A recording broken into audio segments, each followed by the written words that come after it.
یہ کہانی ہے احسان کی، ایک ایسے لڑکے کی جو ہمیشہ سچ کو سامنے لانے کی کوشش کرتا تھا، مگر آج اس کی زندگی کا وہ دن تھا جب اسے سمجھ نہیں آ رہا تھا کہ وہ کس پر یقین کرے۔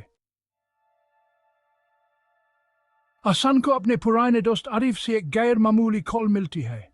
احسان عارف نے کہا، تمہیں جلدی سے میرے گھر آنا ہوگا، کچھ ایسا ہے جو تمہیں دیکھنا چاہیے۔ احسان دروازہ کھولتا ہے اور اندر قدم رکھتا ہے۔ گھر میں ایک عجیب سی خاموشی تھی، مگر ایک پرانا لفافہ ٹیبل پر پڑا تھا جس پر حقیقت کا پردہ لکھا تھا۔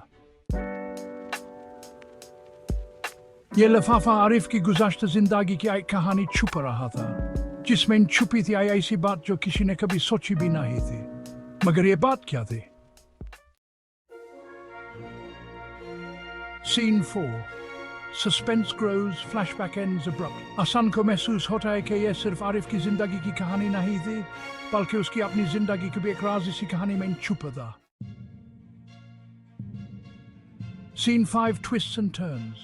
ہر منٹ کے ساتھ کہانی نئی موڑ لے رہی تھی۔ ہر بات جو پہلے سچ لگتی تھی اب غلط دکھائی دینے لگی۔ احسان سمجھ نہیں پا رہا تھا کہ کس پر یقین کرے، عارف کے دوستی کے واسطے اپنی سمجھداری۔ Final scene, a dramatic pause۔ اور جب احسان نے سچ سمجھا، اس کی زندگی ہمیشہ کے لیے بدل گئی۔ مگر یہ سچ آپ کو صرف تب پتہ چلے گا جب آپ اس کہانی کا پورا راز جانیں گے۔ End screen with call to action۔ اب اگر آپ اس کہانی کا اگلا حصہ جاننا چاہتے ہیں تو ویڈیو کو لائک، شیئر اور سبسکرائب ضرور کریں، اور بیل آئیکن کو بھی دبانا نہ بھولیے گا تاکہ ہمارے اپڈیٹ سے واقف ہو سکیں۔